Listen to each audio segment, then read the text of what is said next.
Okay. Well, welcome, friends. Thank you so much for coming to this live call to honor, to celebrate, to dive into the beauty and paradox of ancestral medicine.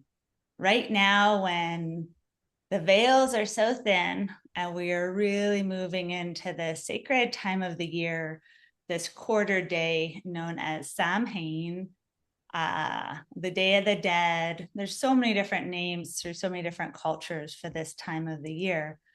And we are super excited to be able to share some of this information with you. All right, so welcome everyone to the beauty and paradox of ancestral medicine. And my name is Robin, and this is I'm Darcy. Darcy. And as we've sat with some of you in circle or online containers, and you know a little bit about our work, for those of you who are new to working with us, we are heart-centered shamanic practitioners and have had the gift, the honor, the responsibility of apprenticing in many different beautiful medicine lineages from South America, North America, and beautiful mystery school traditions from other parts of the world.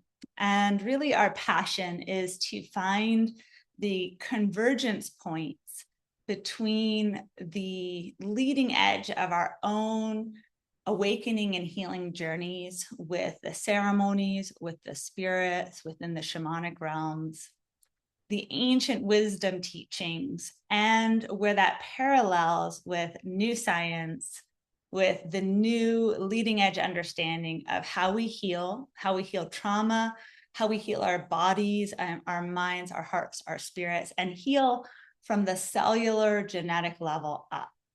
And so in this teaching tonight, in this call, we're going to cover the field of ancestral medicine from these different perspectives, really informed through both Darcy and I's thousands of ceremonies over the last 20 years, where we've just over and over brought the teachings into direct experience to be able to have our own healing practice, our own healing journeys be as embodied as possible, and to really see what we found to be resourcing, effective, transformative, and ultimately helping us to live happier and more whole, integral lives.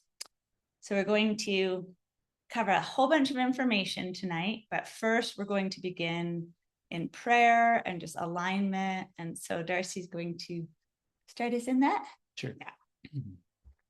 Okay, I'd just like to offer just a little breath prayer practice just for a few moments. If you'd like to join me, you can close your eyes. You can slow down your breath. You can maybe put your hands in your heart if that works for you.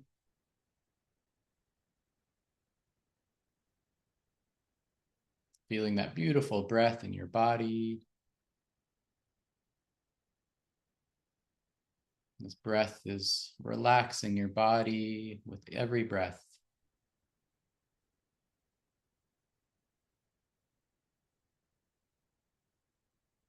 With your out breath, just releasing anything from the day, anything that needs to be released, let go.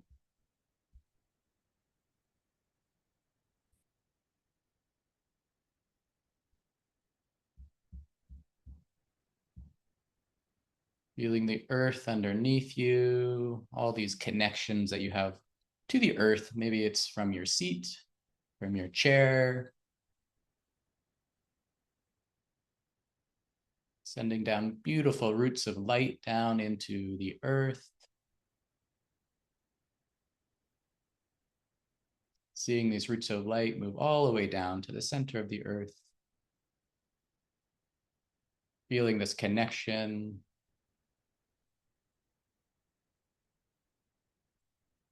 Asking Pachamama to be with us for this conversation.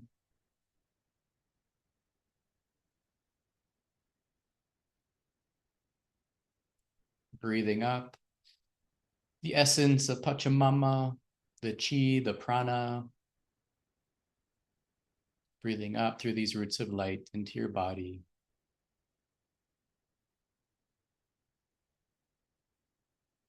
Feeling that gentle power, that gentle support of our Earth Mother.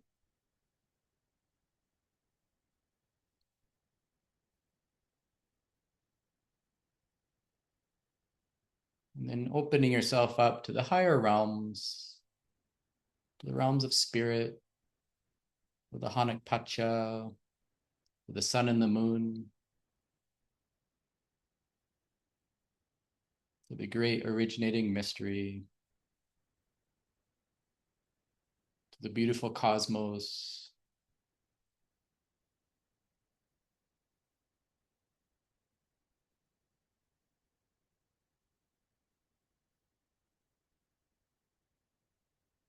Calling in all the beautiful beings from above, the Hanak Pacha, allies, guardians. Calling in all the nature spirits, all the guardians of Aini.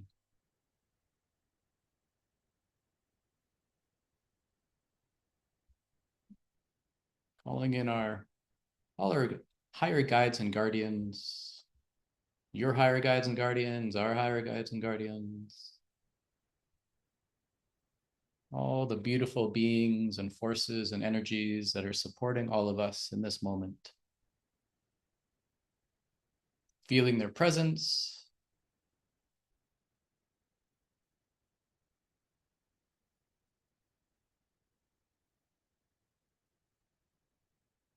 And calling in the fully healed ancestral realms. All the beautiful ancestors from our father's lines, our mother's lines, all the fully healed ancestors. The veils are very thin right now.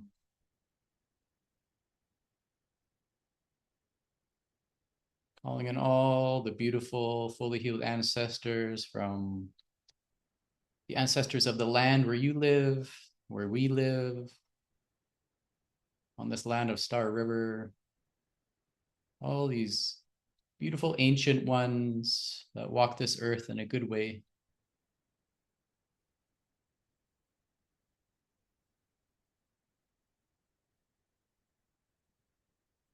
And calling in all the fully healed ancestors from all their spiritual traditions.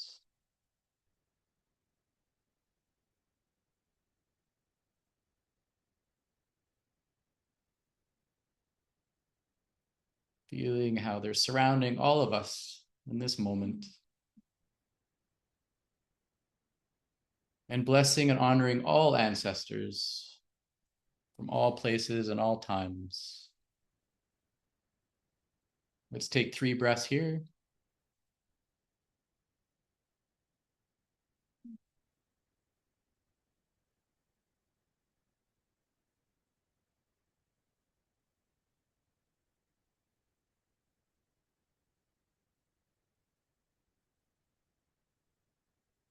Beautiful.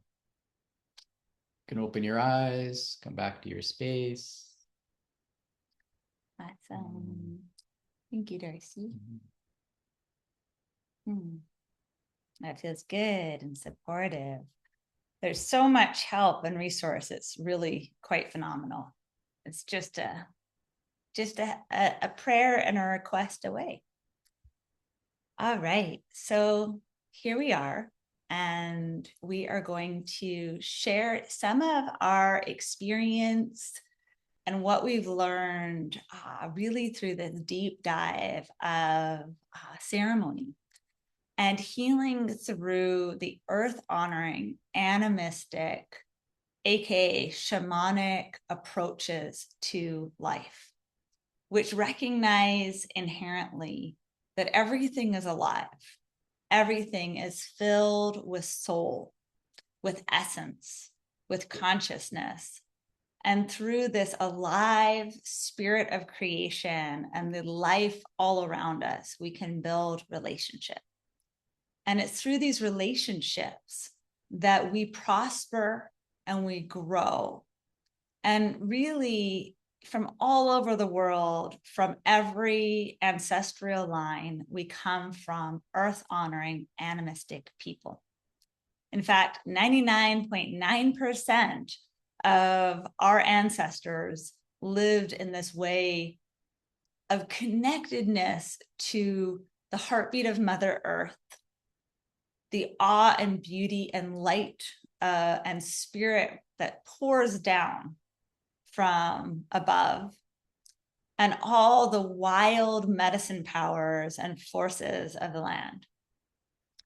And for many of us who are on this call, our lines, our ancestors experienced at some point within the last 500 to 1,000 years, profound rupture. A profound rupture that really led to diaspora upon diaspora upon diaspora, movements of people. And for those of us in, Turtle Island and North America, the vast majority have some history, some legacy of rupture, of when the lines had to move or broke down or got so greatly impacted by the challenges of the last age of separation, let's call it, through the Industrial Revolution, through the empires, through the forces of domination and control that have been playing out on the planet in culture after culture and expression after expression.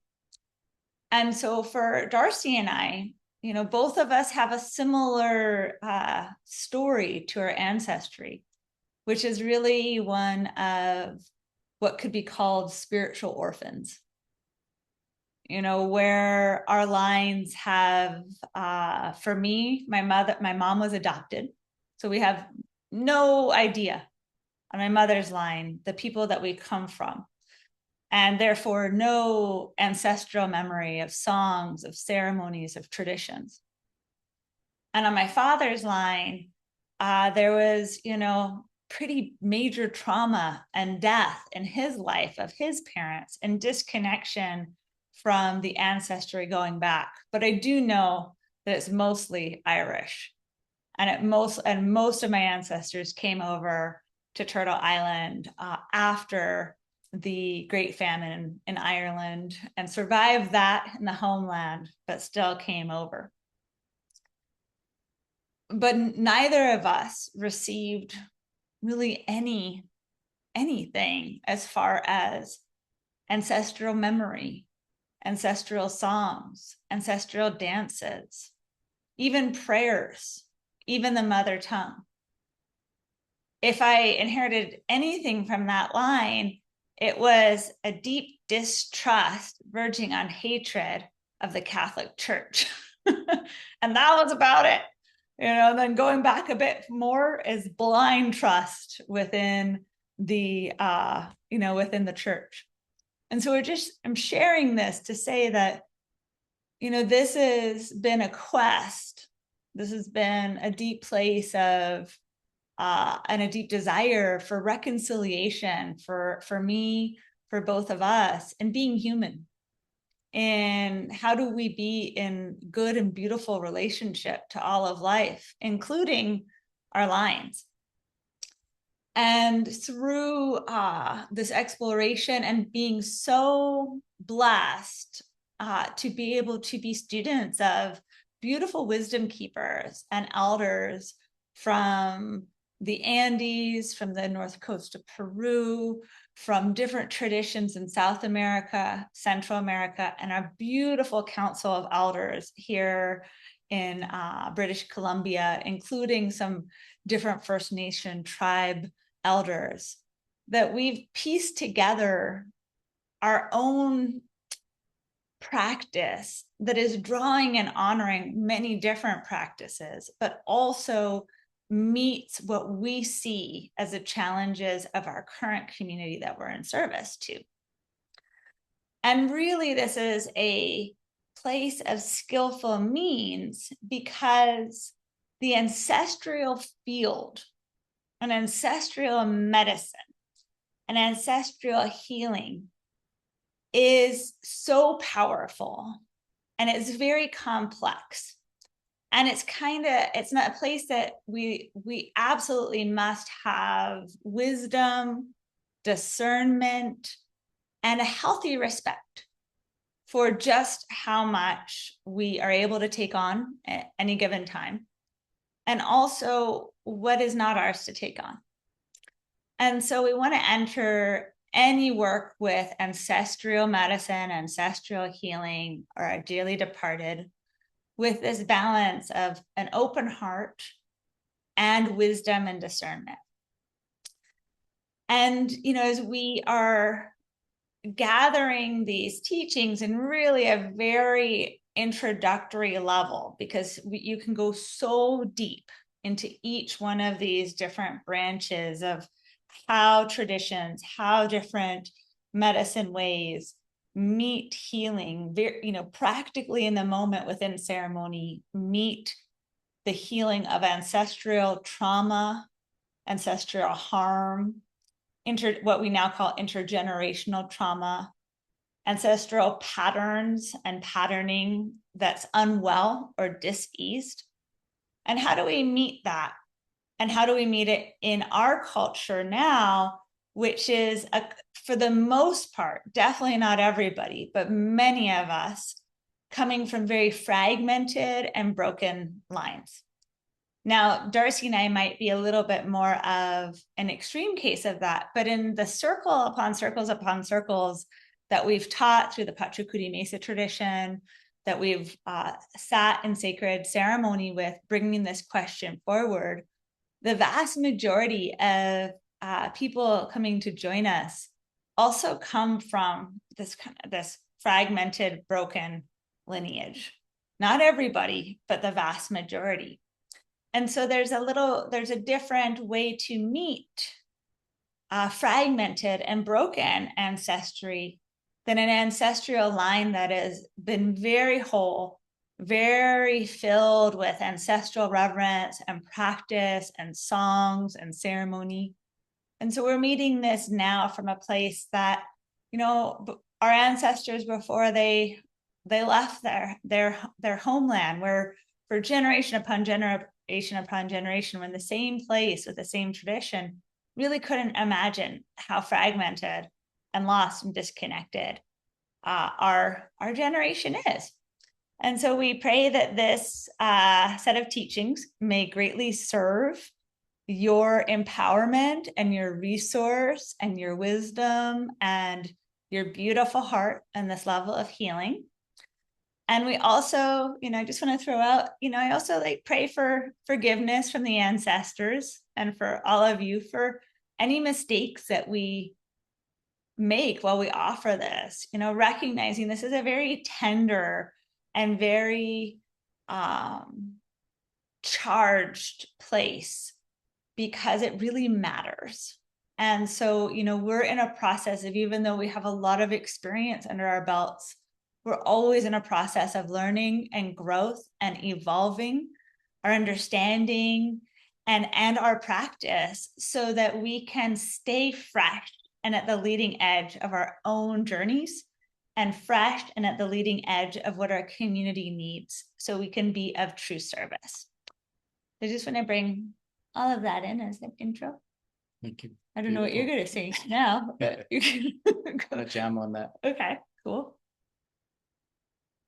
Yeah, like Robin said, the ancestral realms are so powerful, so vast, and many times beautiful, and many times terrifying. It's like the paradox that we talk about. Our ancestral traditions has just so many gifts that come through us.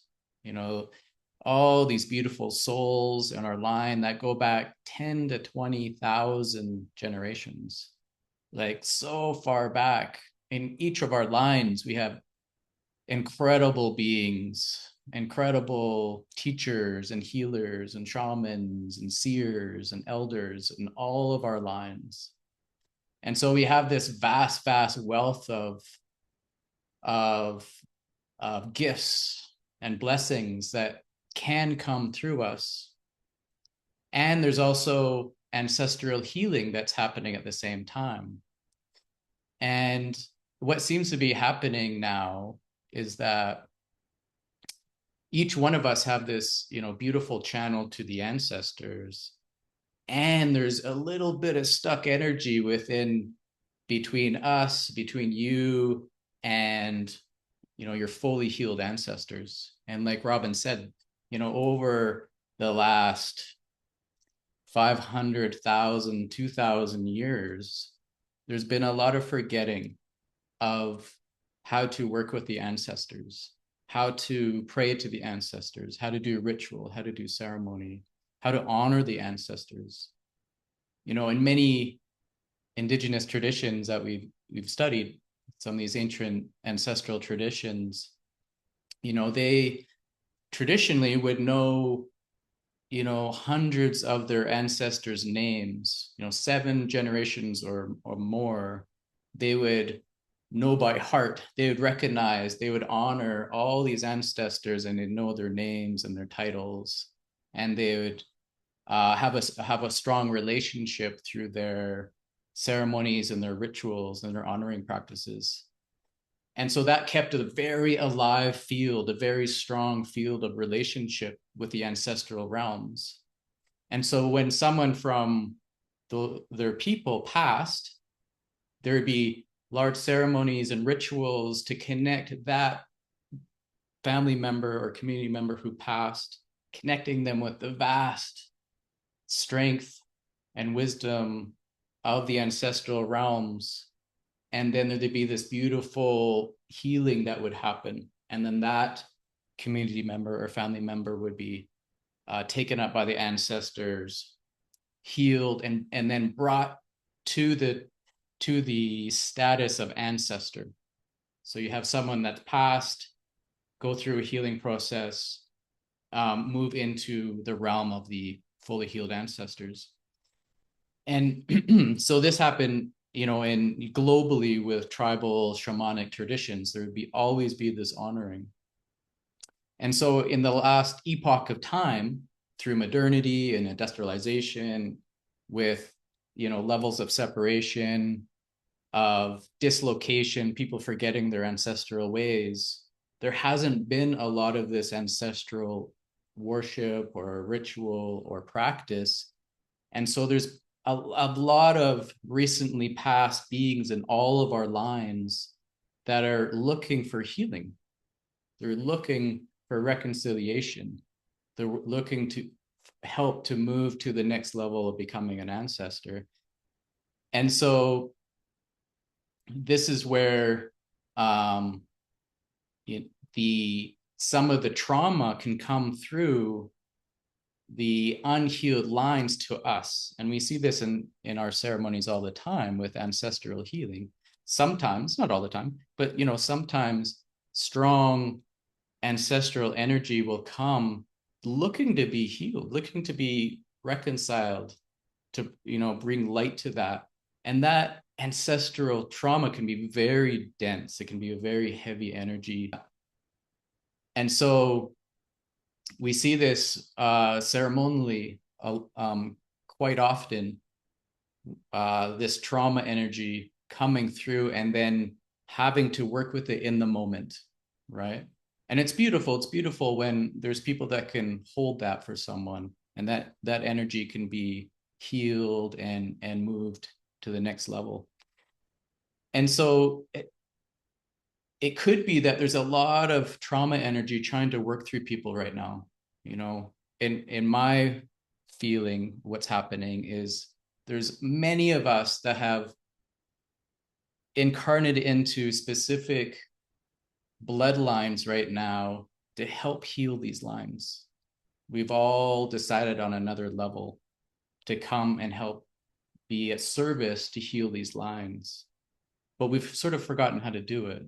All right. We're just sort of like making it up as we go. And so it's a great service that we all have to our bloodlines to help heal. And so over time, we've realized, you know what, we need a little bit more, education and training to handle, so much of this ancestral energy wanting to come through, wanting to be healed. And so that's taken us on this path of learning more of the ancestral healing ways. And, I just want to mention too, like there's so much beauty in the ancestral lines. And, if you're a shamanic practitioner or a practitioner of the Pachacuti Mesa tradition, it's interesting that the ancestors, they move through all the worlds, the three worlds of the inner world of the Ukupacha, this world of the Kaipacha, and the higher realms of the Hanakpacha. So in the Ukupacha, the inner worlds, we have our blood ancestry that goes back, all those tens of thousands of generations, possibly all meeting at the same ancestry. That's another conversation, when you go far enough. But these blood ancestors are in us. They're in our bones. They're in our DNA, right? That's when the gifts, as well as possibly the unhealed energies, also in our Ukupacha. So, vast gems and gold and gifts, but also stuff that we're here to help heal. So that's in our inner Ukupacha. And then in the Kaipacha, in this realm, there's a specific ancestors called the Machula Lanchis. And these are fully healed ancestors that are considered guardians of Aini. So they're here to really help teach the people, right? The people how to new farming methods, new technologies, ways of creating stronger community. So things that really make sense, that we need help in the Kaipacha, this realm, right? In this world. And then we have ancestors that move all the way up into the higher realms, right? And this could be in our bloodlines, like just very beautiful, advanced ancestors, saints, elders and healers, and like really, really advanced beings could be in our bloodline that actually live in the upper realms. But also our spiritual ancestors. And so, many, whether it's Buddhism or Christianity or, different spiritual traditions, you have beings in the tradition that go all the way to the highest level of divinity, right? You got Jesus, you got Buddha, you got the Taras, you got the Marys, right? The Ascended Masters, so those are ancestors that move through, that go all the way up into the highest realms of spirit. So ancestors it's a vast network of beautiful beings. And then you also have the ancestors of the land that we all live on. So the ancient people that lived here where we are in the Kootenays, very beautiful, the Kootenay and the Tanaha and the Sinaik, the Salic. And so, each one of us live on lands that ancient people lived on. And these are beautiful, beautiful spirit beings to create relationship with, because we live in, where they lived. And especially as practitioners of ceremony and ritual, it's a really beautiful and important practice to deepen your relationship and being in honor of these ancient ones that are here to help us to be in relationship with them. And then it goes both ways. It's that beautiful Aini that we can offer. The more that we offer, the more that we receive in the spirit realms. So I just wanted to share a little bit about that. Thank you. Yeah. Cool. Yeah, that was great. Mm. Yeah, and I think this piece of recognizing the guide and the guidance is just so critical. Because so often in any healing work, we're kind of seeking out the healing because something doesn't feel totally wonderful, awesome, and brilliant. It's actually like we're going towards the healing work because paradoxically, we don't feel well. And so the type of, orientation we have to the realm of the past, how we orient to the realm of the past, of the ancestors, of the whole energetic field, which in modern new science we would call the epigenetic field, the field of energy that is above and beyond the genes and continually informs our genetic expression. That this all on a shamanic level is a field, and a field of power, and a field that is not just something that we navigate, but is mutable, it's changeable, it's rewritable, it's reimaginable. And yet how to do that from an embodied place, that, like, for me, I was called to this work because of chronic dis-ease. I was called, I probably would have not been going down to Peru for ceremonies and spending my entire life focus healing my body in my early 20s if I had another choice. In fact, I was kind of resentful and angry that was what was my life experience, and yet it was. And there's been so many gifts and so much beautiful medicine power in that. But one of the things that is really important to remember and to know when we're working with this field of the past, when we're beginning to recognize that there is this energetic background, it's almost like the sound frequencies that, shift the sand and create the patterns. I can't remember what that's called. Cymatics? Cymatics. Hey, good one. It's like those sound frequencies are there and we're all experiencing this background sound. It's just not something that we can hear because we're so immersed in it. And so as we begin to become conscious of this whole background energetics that is really shaping our lives from the very cellular level in an integral and holistic way, for thriving or for great challenge. And, one of the first experiences I had in ceremony shaped and has shaped my entire orientation to this. Because I knew when I was younger and I was going through this really chronic dis-ease that couldn't be diagnosed, where I couldn't get help from any source except for those that I was able to stay in my sovereignty with. It was quite the journey.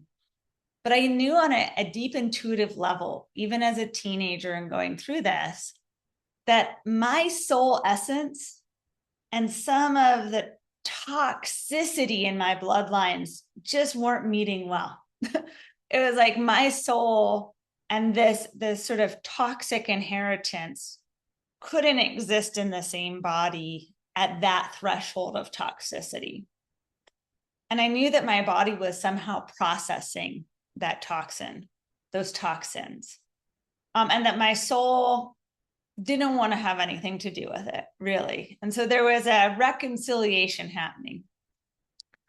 And so we were at this amazing site that, for some of you who've been in circle with us, you've heard us share different stories from the Shavin site, Shavin de Wantar.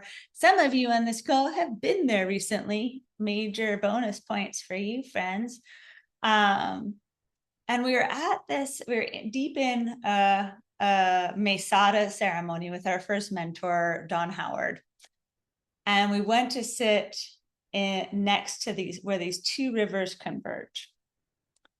And all of us went and sat in different locations. And I might have been in a very expanded entheogenic state with the divine sacrament of the people there. But that's a story for another time. And as the medicine was really coming into its full expression within me, the spirits of this ancient temple of the Shavin, really the collective consciousness of this ancestral people came and met me. And I was immersed and bathed in this radiant consciousness of awakened heart. It was the most powerful experience I'd had to that point in my life. And still to this day, one of the most powerful expanded states and visionary and awakening states I've had. And what I was shown was these two rivers. And as there was two rivers in the landscape, there was two rivers in me.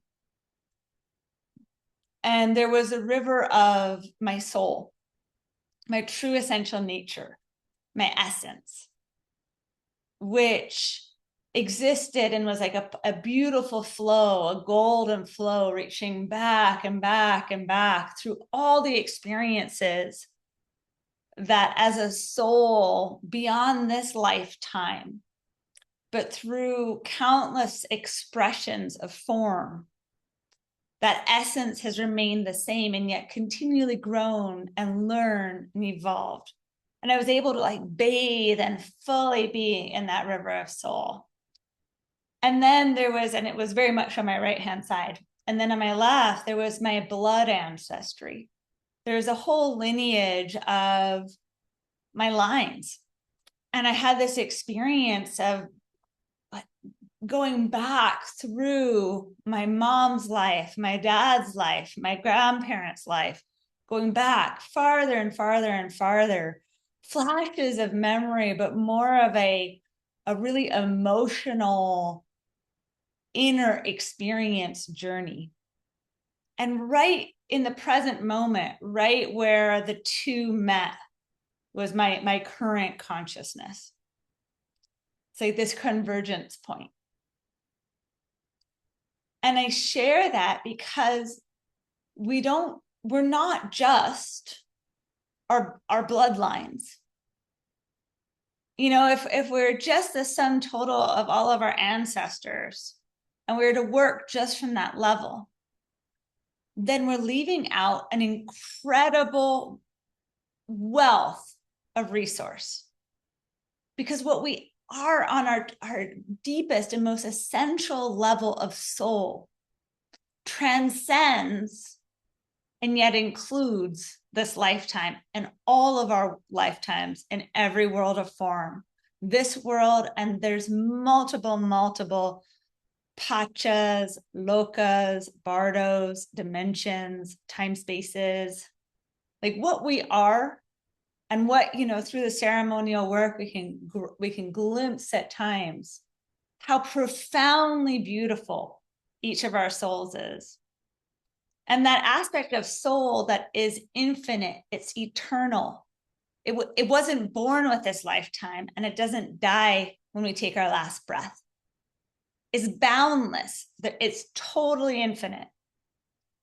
It exists within time, space, and this world, and yet continually exists beyond it. And so that aspect of our soul power, our soul sovereignty, is really essential to navigate the karmic overlay that we as souls incarnate into here. And I, from being like a 16-year-old kid writing in my journal, was like, you know, I know that this is not mine.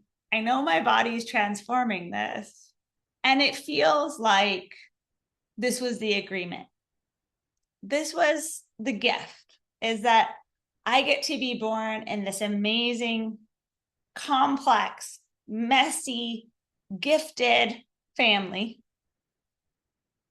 And part of the sacred reciprocity, even though I didn't have that language then, was to transform these traumas, these toxins, into something of pure medicine and beauty.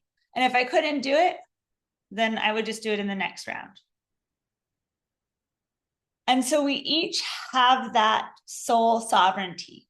And if we orient to the ancestral worlds or any shamanic spiritual worlds, not connected to our sovereignty, then we're not able to maintain our agency amidst these very powerful forces.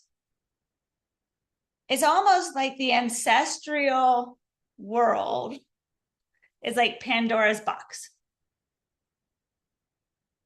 You know, and like the whole myth of like curiosity is like, oh, what's going to happen? We're just going to like shake it up and then like throw it at the wall, see what happens, you know, and a lot of times, or like peeking a little bit, but a lot of times, honestly, with the plant spirit medicine ceremonial work happening, with all the big journeys happening, whether self-initiated, as you know, many of us first like initiated ourselves as young people, like what's going to happen if I take these magic mushrooms, you know, and it's like, and thank goodness for those experiences. We wouldn't be here otherwise. So whether it's through intentional ceremony, unintentional ceremony, large doses of psychedelics at Burning Man or any other place, we can go into this powerful realm, this powerful psycho-spiritual shamanic realm, and we can bust it open. And in that, we can have generation upon generation upon generation of the most toxic trauma, the densest, heaviest vibes come bursting out.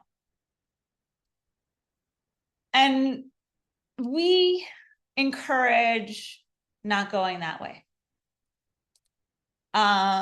Mostly because it's not super fun and life's too short to be only in healing the past.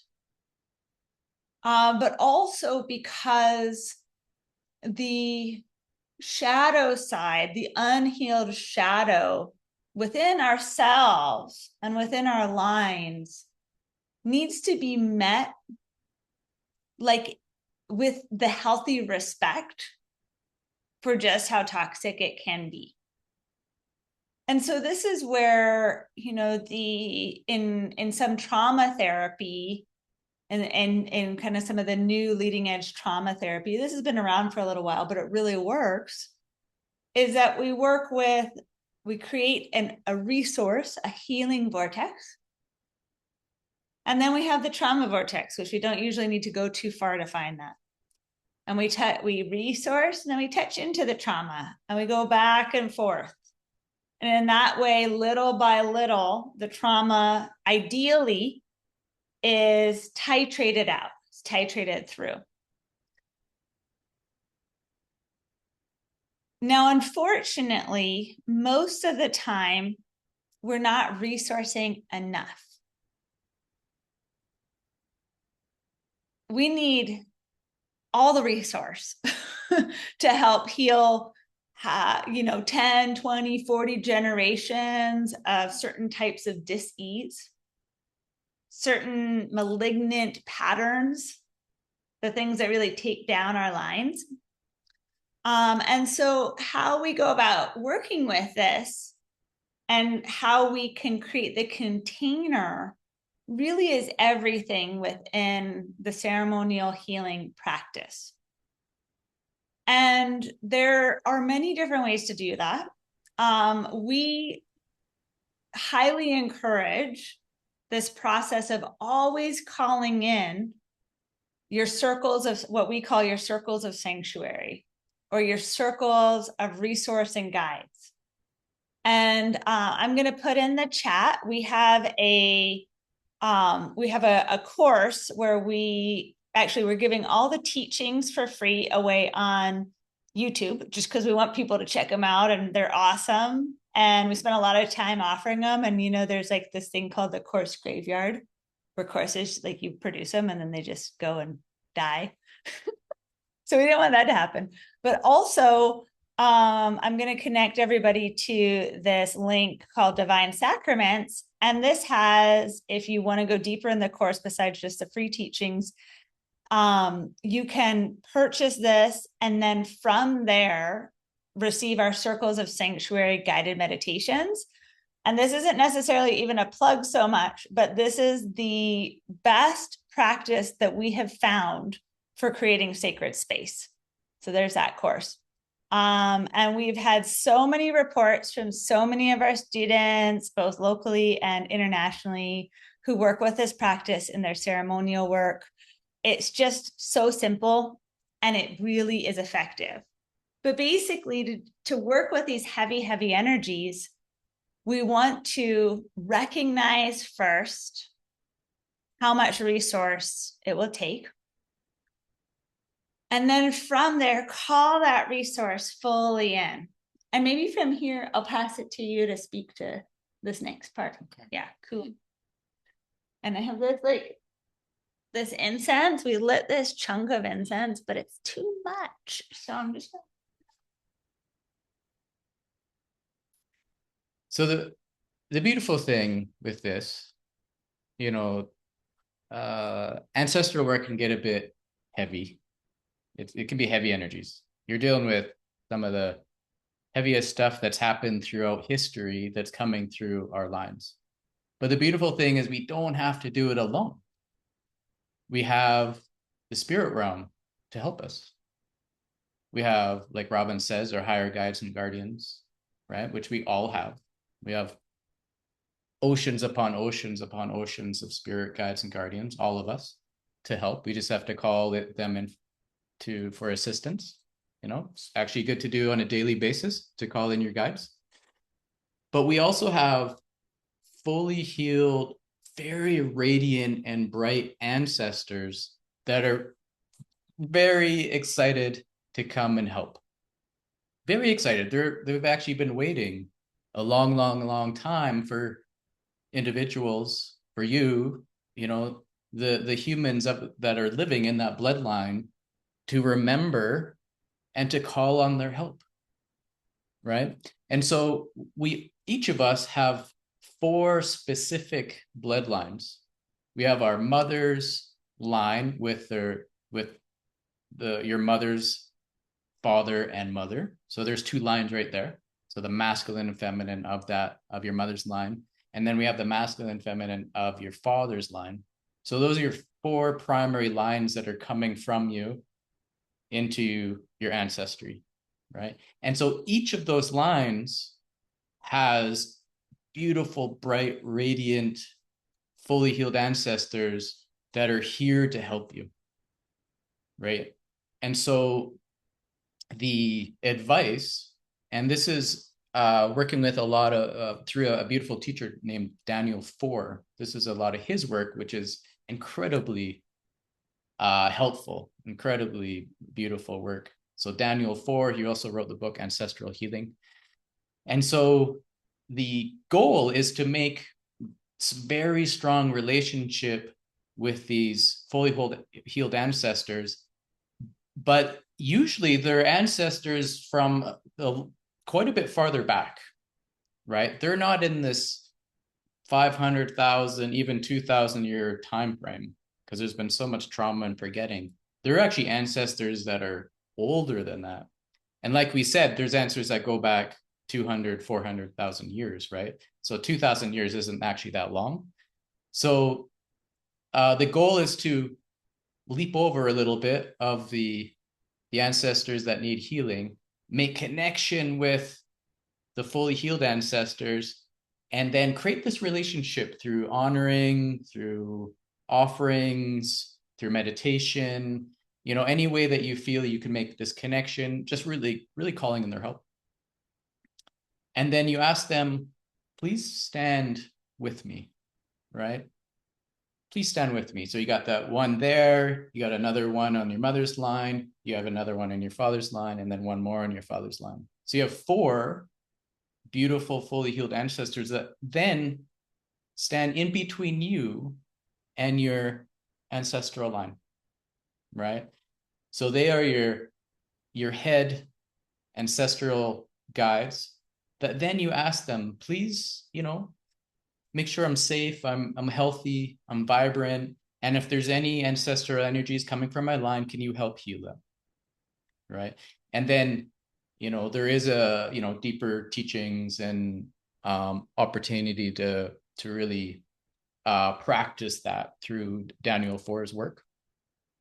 And so we have amazing, very bright spirit guides on our ancestral realms, but we just need to call them their help. We need to make a relationship with them. Have an altar that you're honoring them on a regular basis. And yeah, that's a nice way to do it. Thank you. Yeah, and what I would share with that is this remembrance of agency, right? Like, it's an interesting part of the ceremonial work and the work within the spirit realm is that we get to choose if we have a yes or a no to heal certain energies. Now, this, it doesn't always feel like we have it. Sometimes it feels like life is happening and patterns are happening to us. And yet this remembrance of agency, of how we choose to respond, and responding to these very powerful and sometimes very heavy patterns and energies, we have the agency in how we respond. And so by working from what we call, a resource and empowerment approach, a resource and empowerment model, we're taking whatever that toxin is, whatever that condition is, what's known in the North Coast tradition of Peru and the Camasca Curandero tradition as the impedimenta, the impediment. What's blocking the flow of our vital life creative energy? And it's usually not just one, there's like layers to it, right?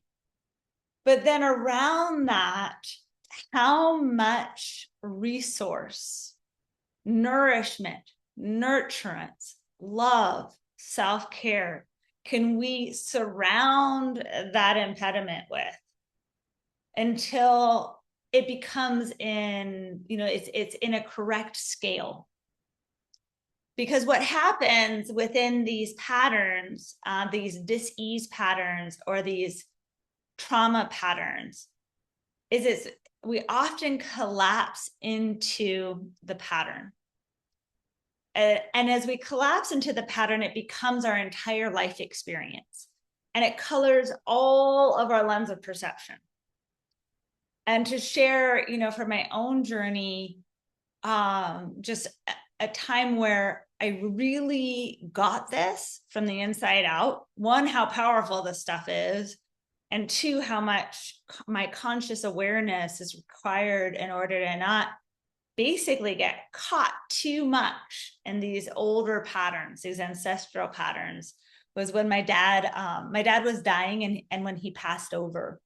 And it's a long story, and it's actually kind of a gruesome story, and it was not a great story, to be totally honest. It was very, very challenging on every level. And it was a horrible disease, and it was a horrible way that he passed. And it was a sum of many choices made over many years. And when he did pass, I'd been doing lots of ceremony before, lots of energetic support. And he passed, and this really strange set of events happened, which Darcy ended up getting really sick for 5 days, like in bed, laid up. And our daughter was like 1.5 or 2.5, pretty young and really needing a lot of care. My mom, who was close, just went into her whole personal grief process. And for some strange reason, nobody reached out. Nobody in my family reached out to me. My friend, everybody who I'd been processing with, like nobody reached out for 4 days. And I went into this place of like, nobody actually cares. Like I spend my life caring for others and nobody actually cares when it's my turn. which is not true, but was just what was coming up very strong for me. Was not only did he die, and the grief was very complex for a number of reasons around his death, nobody was reaching out. I didn't have any support, and Darcy was just offline. He just couldn't get out of bed. And the night that I burned this offering, this despacho ceremony that is given to us through the Pachacuti Mesa tradition, it's a transition despacho for when someone's passing. And I made it before he passed. So I made 2 of them, one to burn right then and then one to burn after he passed, which is part of the ceremony. And that night, as I burned the despacho, and I did it on my own because Darcy was sick, Kinty was asleep, my mom was AWOL, and she was in her own process, bless her heart, and I didn't know where anybody else was. I just, had all these tears. I fell asleep and I woke up feeling different. I woke up feeling clear. People started to reach out. I started to have some connection. Fast forward 2 months, my family didn't have a celebration of life for like 6 months. It was complicated. There's a lot more I could say about it. Like I'm sure all of your families too. I mean, if there's not one thing, or what do they say about our families? Like family, like the final spiritual frontier. It's like that sometimes. Yeah. So we're in Peru, leading this group, and Darcy and I got into this really terrible argument, which we don't actually get into big arguments too often. And it was right before the ceremony, like the morning of. And luckily we weren't facilitating the ceremony, but we were going right into ceremony. And this incredible, overwhelming feeling of not being cared for, of Darcy abandoning me, of being abandoned by everybody who said they loved me, they didn't. And I collapsed hard into this place. And it was very real. Like it was fully immersed in that experience. And I knew that was the work for me that day in ceremony because it was the only thing I could focus on, right? It totally hijacked my experience. I had other plans, but I needed to turn into that. And so as I turned towards that, sitting and praying with the medicine and having, the experience start to come on. And then I all of a sudden felt that pattern so strongly. And it was like, I could tell I was like looking out of it. I was like, what is going on? And I swear with the help of the plants, it was like I was in a space suit and my space visor just went, I'm like, wait a second.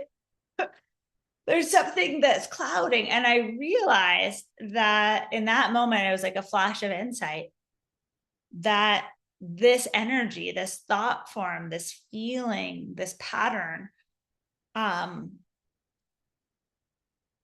was completely transmitted from my dad and his mother. And there's a medicine wheel teaching from the Sikh Blackfeet people that says, what you don't transform, you transmit. Okay, what you don't transform, you transmit. And both my dad and my grandma had experienced things in their lives where they absolutely felt abandoned by God and by everybody. There was a deep sense of unworthiness to receive love and a sense of being kicked out of a place of love and wholeness through death and tragedy. And so in that ceremony, I went and contacted Darcy, and there was some time for us to do this. And I was like, I realized that this pattern was absolutely not mine, but has been living within me. And as we were talking, kind of reconciling our argument from earlier, Darcy was like, I recognize that what I was living in was actually my dad's, because both of our dads passed within 6 months. It's a very intense year. And so in this ceremony, we then spent like 2 hours just dropping in and clearing this pattern, calling in these resourcing guides, doing this work until finally I felt the confirmation on every level of my being that pattern had returned to divinity, had gone back to source, was no longer in me and not in the field. And true story, it's never popped up again. It's really a powerful transmutation. Now, sometimes it takes more than one ceremony, but one focused ceremony, one focused session can be so powerful. And so I wanted to share that because, you know, we find these things along our paths that are just wildly, outrageously challenging. And I know for many of you who we've had a little bit more of a story, or we've had more times to connect, that there can be outrageously challenging and scary parts of our healing journey, especially when our lives feel like they're on the line, and when our lives kind of are on the line, to be honest. You know, when we're having the ancestral energies that have so informed the epigenetic field, they've so shaped our genetic expression. And then we need to be the one to go in and change every single pattern of stress response related to that blueprint. Is big time work. And so the thing that I would like to share as well is that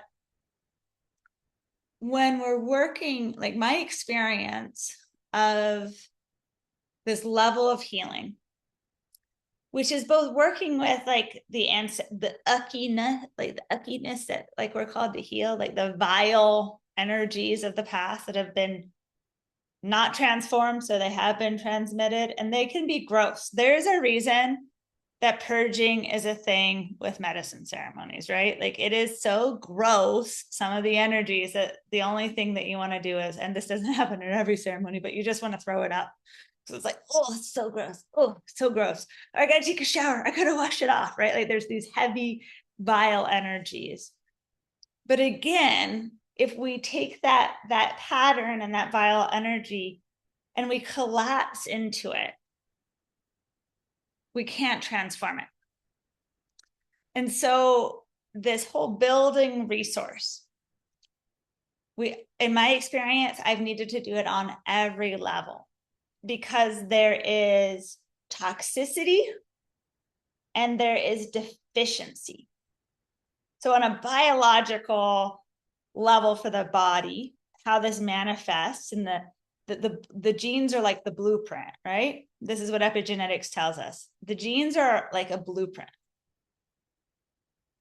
And they express in the ways they do, either in upregulating health functions, resilience, adaptation, vitality, regeneration, cellular renewal, mitochondria regrowing themselves, all these amazing functions, upregulate or downregulate, and actually move into, those get downregulated, and then we move into the unhealthy expressions of the same genes, where the body breaks down, where we start to have these chronic diseases. We move into these very entrenched imbalances.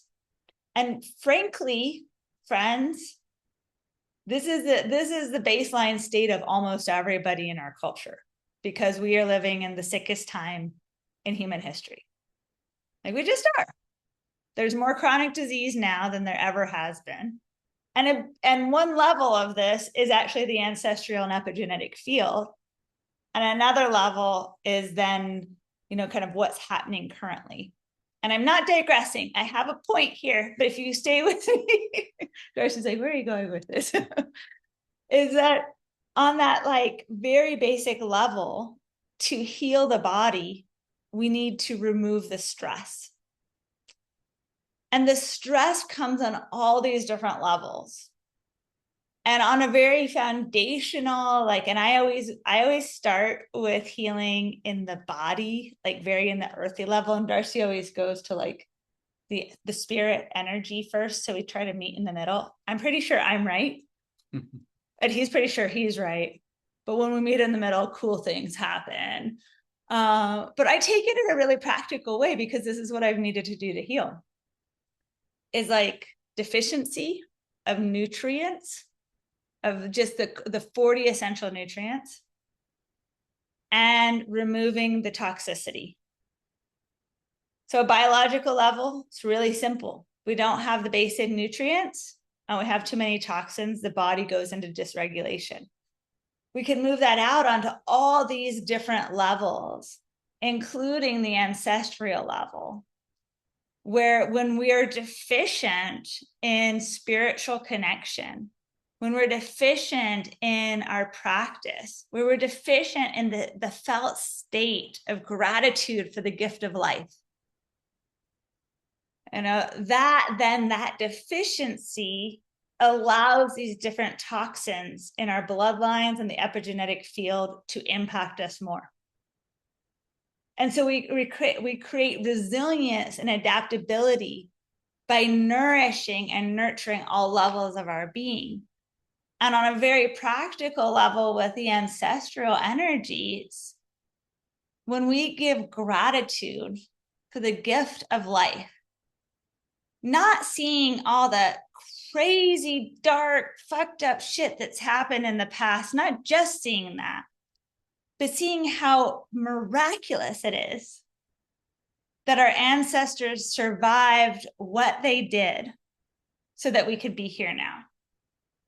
The incredible resilience and the strength and the courage and the fortitude and the intelligence and all the amazing virtues that they held just to be able to survive what they did so that we can have this gift of life. That then begins to rebalance this field. And so this is why in the ceremonial work, we always begin with gratitude and we end in gratitude. And with the ancestors, we begin in gratitude. We give thanks, we honor their gifts, and we call in those aspects of them that are fully healed. And that's even a paradox in itself as well, because there's an aspect of all of us that's always fully healed, that's always enlightened, and that I am positive never is touched by this world of form from other visionary experiences I've had that there's just not time to share right now. And so this is a little touch in to a very big part of the practice. Is there anything you want to share from there? I could like literally go on. There's just so much to say. We're just dipping our toe.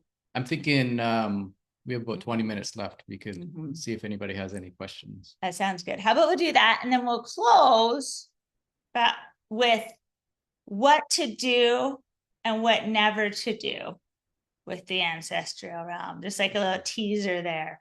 Little shamanic bullet points. Yeah. So cool. If anybody has a question, you can either unmute yourself or write it in the chat. Yeah. And if there has been chats, we haven't been seeing them yet. So no chats. Okay, cool.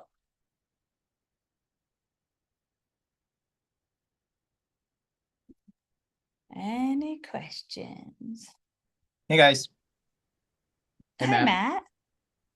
I'm wondering, I've read Daniel Four's book, and I'm about halfway through the initiation practices when you go back through the book the second time. And a place I've gotten stuck on is just being able to discern between the connection you're developing with guides or healed ancestors or unwell ancestors and the inner workings of your own consciousness that butts in the way. I don't know if you have any guidance for me, because that's been a real stumbling block in continuing to progress that work. And yet I recognize it's perhaps some of the most important work that I have to do right now. What an awesome reflection and self-awareness. You're deep. You're deep. Got some deep waters there, man. It's awesome. Okay, I got a couple of reflections. Okay, so are you aware of the traditional answer to the unanswerable question in Zen Buddhism, what's known as a koan? The koan is the unanswerable question. Why don't you refresh me? Okay, it's mu, M-U, which is basically, it's an unanswerable question on one level. Right. There's, what the inner terrain, it is profoundly complex. Mm-hmm.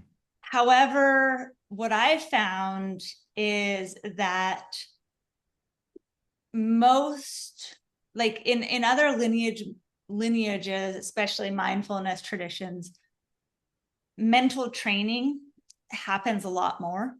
There's a lot more emphasis on mental training. Not as big of an emphasis in traditional animistic practice. Not as big of an emphasis in a lot of other traditions. So I have to clear my vessel and calm my mind before I can have any potential clear guidance or experience. I haven't had a lot of luck doing that with Eastern meditation practice, but I have found a lot of benefit in inquiry practice for my mind, and then different brain state technology that helps to shift from the beta thinking mind into the theta. And so this is where working with binaural beats, working with traditional drum rhythms, but also then working with breath patterns that settle your consciousness from the thinking mind deeper into those yogic states or those wide open consciousness states. The best source, and we've shared this in some of our online courses, the best practice I've found for this is bringing together about five different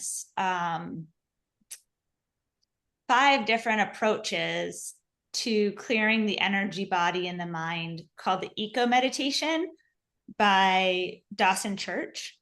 And so I will also try to put that link in. If you just type in Eco Meditation Dawson Church, he has brought together 5 different approaches from these different type schools of practice of energy medicine and energy psychology to help shift that brain state. And that's what I like to work with. And so this is working with the vagus nerve, calming and moving into a parasympathetic state, moving into a theta brain state by the place that you place your consciousness within your body, tapping into these deeper yogic states. And so that for me is how I can then enter the shamanic zones and have less of the busy mind. The last thing I'll just share is that I take nothing I experience to be the absolute truth. So just because I experience something in a shamanic state of consciousness, I sit with it. And this has been something that we learned, I would say, the hard way, of like being shown things in ceremony and told things by the plants that were just not true. Just not true. When it was maybe not the plants, it was or something. Spirits in our mind or that sort of thing. And so I always wait for independent confirmation. Anything else? Yeah. Also, if you feel that you have like unhealed ancestors in your field and you're not getting clear reading, you can ask them with the help of your guides to back out of your field, right? To move out of your house, out of your field, so you can sense what's going on here. And then I recommend having some practice of getting a yes or no answer, whether that's body dowsing or pendulum or something to ask the spirits, like, is that my unhealed ancestors, or is that just something different, and getting a yes or no answer, because it can be kind of a storm of energies. Mm-hmm. And it's hard to get a reading on it, right? Yeah. Great. Okay, thank you guys. Appreciate your generosity with this call. Yeah, absolutely. It's fun to share. Anybody else?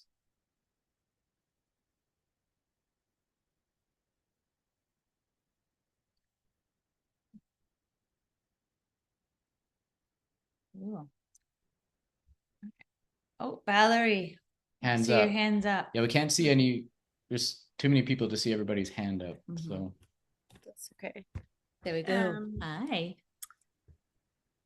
I'm just going to trust that my question can come through, but I'm curious if you have any tips for, like, I know that you've shared with your stories that there was clear signs physically like especially that there was some ancestral healing that was needing to be worked on. Um, yeah, maybe just like, are there any tips you have to be able to better understand when that would be necessary? I feel like I've kind of touched into it a bit, and especially with my parents, some aunts and uncles, and then like the people that I've met embodied, as well as a grandfather, but like I haven't really gone further back, and I haven't necessarily felt called to. And I feel like I'm now aware of what was in their field and their experience and their reality. And I suppose I just take that, and I felt, I went through a process with it, and am attempting to transform it within my own life, but I'm not really sure what else there is to be aware of. Yeah, I personally feel that everybody is to some extent having ancestral energy coming through to be healed. It might be minor, might be just, barely perceptible, and then all the way to many illnesses. I see many ailments, Mm-hmm. many psychological issues, could be ancestral patterns coming through. So if you have something that's coming up that feels heavy, it's like a heavy feeling, heavy emotion, illness, dis-ease, really tuning into it, that Mm-hmm. it's maybe not, it's maybe based in something more than just your body, body health.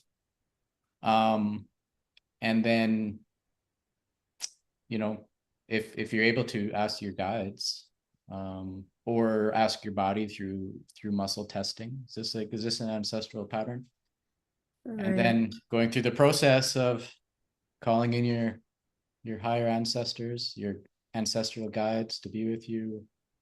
They can give you more information. The more that you create relationship with these ancestral guides, the more that you can start to hear them more clearly, and then Mm-hmm. they'll teach you of actually what's going on in your line, right? What needs to be attended to. But then it's a practice. Yeah. So you would say the majority is ancestral healing, like whatever's presenting itself. Like, what are the other options? Is past life, like past, like something from your past life, or ancestral healing, or what are the other things? Yeah. Yeah, well, how I have come to see the past and like what we're healing from the past is that there's four levels of memory that we're connected to, like four Mm-hmm. fields within the past. So there's like just from our lives, this life. And so there's healing work to do from this life, the times where we've gotten completely overwhelmed and we have trapped emotions because we just couldn't feel or work with a level of intensity or challenge. And maybe we fragmented and disassociated there, or we lost a little bit of ourselves, or we just made bad choices and got ourselves into terrible situations to learn and to grow from. So there's like this life, and this is based from the theta healing model. And then there's our ancestral field, and there can be energies that we're working through, or that have gotten stuck somehow in our bodies, our hearts, our minds, our spirits, old programs, old stories, old beliefs. And then there's also the collective memory field, and we are connected not just to our own individual past, but we're also connected to the greater field of the web of life. And Mm-hmm. there's things that are held within the collective that can be not so much like an individual ancestor or our own lives, but like great sorrow for different things that have happened, or where Mm-hmm. there's been intense war, or where there's been intense rupture. And that memory is actually on the land still. And then we visit that land, and then we're connected to that more collective memory. Mm-hmm. This is also where some of the greater, we're working out some of the greater patterns, like say some of the bigger stories between the feminine and masculine and power dynamics and greater distortions. And then there's our soul level. And so there's like 4 levels back. There's 4 levels that we can connect to. And often when there's something that feels less than well and thriving, we can go through a process of checking into these different levels of where this pattern exists. And it can be in one, or it could be in all. Usually it's in 1 or 2. And then from there, there's different processes with the guides or healing energies, or just our connection to divinity or to the earth, or however you relate to divinity, that we can transform that energy. Once we become conscious of anything, once we become conscious of it, we can transform it. But what I would also say, in addition to that, Valerie, is, and to everybody, is like, if you're having a great time with life, things are good, don't worry about this. Have your best life. Live your best life. Go and have fun and play and do all the great things that humans get to do here. And this ancestral work will come up when it comes up. And I wouldn't say go seek it out unless it's already in your field. But then the last thing I'll say is why we, after having really intense, challenging experiences over the years with our own ancestral energies, and then working with so many others in ceremony, we recognize by having an ancestor ceremony every year at this time, by having a day of deep and reverent ceremony and a window of time where we focus on this and we spend some more energy here. And some years we give it a lot of juice and a lot of love because maybe somebody just passed and we're in a grief process. Or other years that's a little bit less time, but we dedicate this time, which is an ancestral time, which has been known by so many traditions, to this practice. And then what we found is that by having this time of year where we do this ancestral remembrance and honoring and feeding and celebrating, then it doesn't sneak up to bite us in the bum the rest of the year. So it's sort of like taking care of shop for a little bit, like, okay, we're doing this now, pretending the ancestors, which is part of what, all these different traditions around the world have either overtly known or intuitively known around ancestor reverence, is that if we send this love out, if we make these prayers, if we do this celebration, and we really call them in, then we all live in beauty, in a greater level of beauty together. And really, when our ancestors are thriving and well, then they're helping us. And they're helping us with our life, with our projects, with our homes.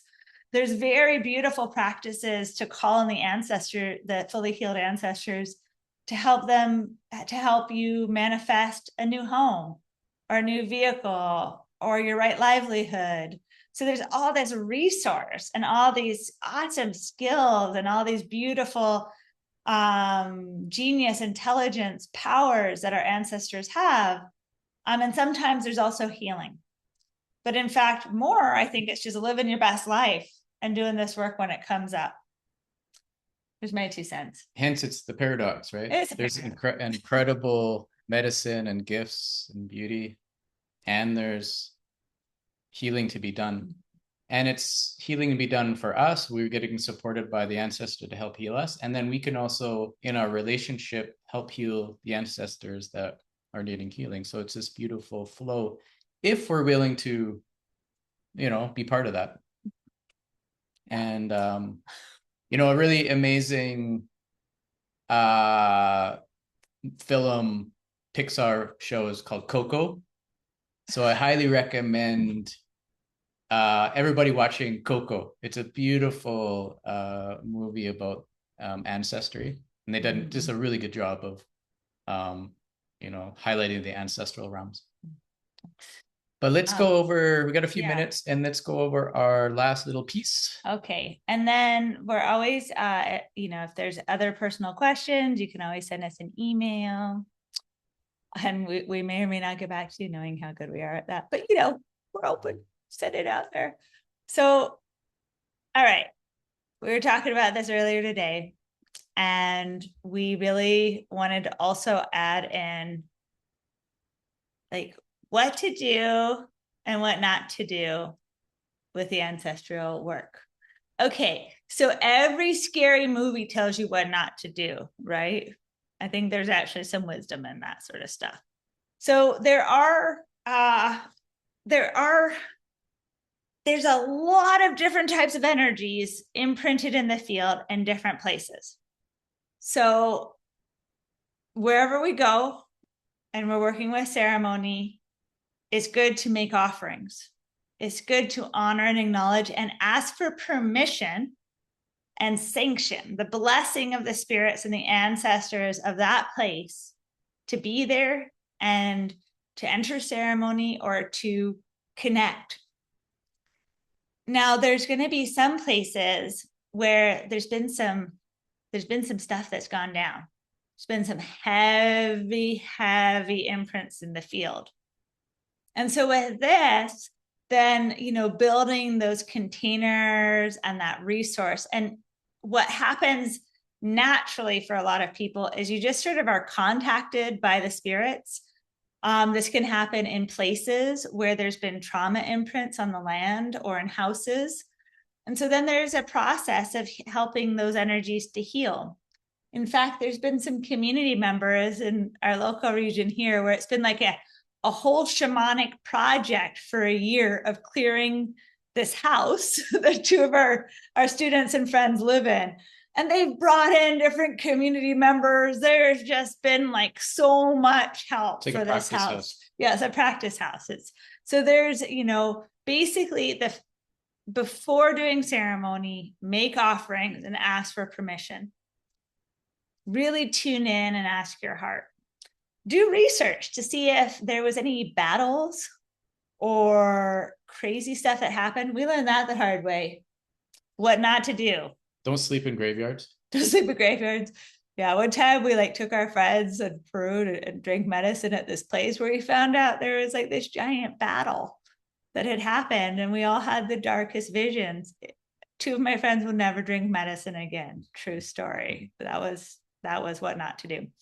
There was also how to differentiate fully well guides and spirits that are still needing healing or more dualistic spirits. So it's important to create a definition of what you mean by guide. So we'll give you our definition. Feel free to take this and run with it or to adapt it in whatever way feels authentic to you. So for us, when we say guide, we mean a spirit, an energy, that conscious soul essence we're connecting to that is 100% loving, kind, compassionate, generous, truthful, and omniscient. Loving, kind, compassionate, generous, truthful, and omniscient. If there's a being that's not at that level, if you ask them and you receive 3 times, yes, I am a guide, keep working with them. You can also ask, are you of the light? And if they say yes 3 times, then you can continue to work with them. But also, true guides are only going to support you in ways that guide you to ever greater compassion, kindness, self-care. They're going to be a place of resource and helping you to reclaim your power and your self-trust and to heal your life. True guides, and this is more than what not to do, they won't ever tell you to do something that would cause yourself harm. Sometimes people connect to spirits and they're like, well, the spirits told me to, do this really intense deprivation practice. The spirit, there's things, there's voices that are going to tell us that aren't good to listen to. And we've got to use discernment with that. There's different energies or spirits that are dualistic still, that aren't in that fully healed state. It's also, there's a lot of different practices in shamanic traditions around the world for balancing karma and debt with the ancestors. So there's a paradigm that you can have an ancestral debt. There's also what can be called an ancestral curse, which is really just a pattern of intense harm that's been replicated. In modern psychological vernacular, it would be called the victim-perpetrator bonding complex. In shamanic lingo, it's an ancestral curse. Same. We can interrupt them with shamanic techniques and with these resource and empowering approaches. But this idea of ancestral debt, then there's practices that balance that debt through sacrifice. And we don't ever recommend sacrifice. Like animal sacrifice is a big thing in different shamanic traditions to balance out karmic debt. It's a thing. And we don't recommend that. We don't feel that that's an appropriate way to balance out debt. It just creates more karma. So we never recommend that, even though there's other traditions where that is an ingrained practice that's recommended as an offering. Now, there's many other ways of offering, and there's many ways to do this that causes no harm. Use flowers, songs, chicha, beer, maybe not drinking it, but offering it to the spirits. I know my ancestors, they love some Irish whiskey. Yeah. There's no doubt about it. Food plates. Yeah, especially, that sort of thing. And then to always allow your common sense to be the guide. There's just not enough, what did they say? Like, I think somebody famous said, like, common sense isn't that common? Oscar Wilde, somebody like that. I can't remember, but it's not very common. So using your common sense in these very expanded states and taking it slow. And if you find yourself in a really tricky situation, well, we are here, and we have retreats, and we have circles, and we have different ways that we can support your journey. Darcy specializes in these sorts of things. I prefer the flower path, and he does more the dense heavy, but we both are trained in that way. And then also, last thing I'm going to share is in the chat box. If you're interested in more of the new science and information on epigenetics, neuroplasticity, neuroimmunology, and how this work with the shamanic and expanded states of consciousness work and the new science meet, you can feel free to check out this free offering on our website. I'm giving you the link to Visionary Hearts, and then if you just scroll down a little bit, there's the image of what you're looking for. And most of you are already on our list, but if you haven't checked that out, it's about 2 hours of just straight where science and shamanism meet. That took me about 15 years to put all that information together, and I'm really happy with what we were able to present. So I hope that it can be of use to you, or if you have anybody in your life who's going through deep healing work, please feel free to pass this on. We just want this to be a resource. So I think with that, our daughter has come to the door and made funny faces and brought one of the cats to make funny faces at us. So we've been told that our time is up. We could literally talk about this for ages, and we'll see a number of you at the ceremony this weekend, and we look so forward to hosting you here. And we love all of you so much. Thank you for being such a beautiful community. You inspire us so much. And we're going to just keep offering these because it's really nourishing to us. It really helps us to feel like, all these years of practice has some relevancy in the world. So thanks for being a medicine for our hearts in these times. And may the force be with you. Thanks, everybody. Yeah. It's been fun. Okay, maybe we can all unmute and say bye. Say bye. That's right. Thank you. Bye. Thank you.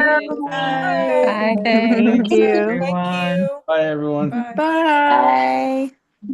Aw. So many See you sweeties. later. Yeah, that's fun. Wow, so many people came. Bye. Thank you. Hey, Clint. Awesome. See you soon. Yeah, we'll soon. see you really soon, Colette. Bye-bye. Yeah, that was rich. Thank you so much. Thank you. Yay. Okay, have a great Halloween. Ciao, ciao. Samhain. Bye for now. Thanks, all in one.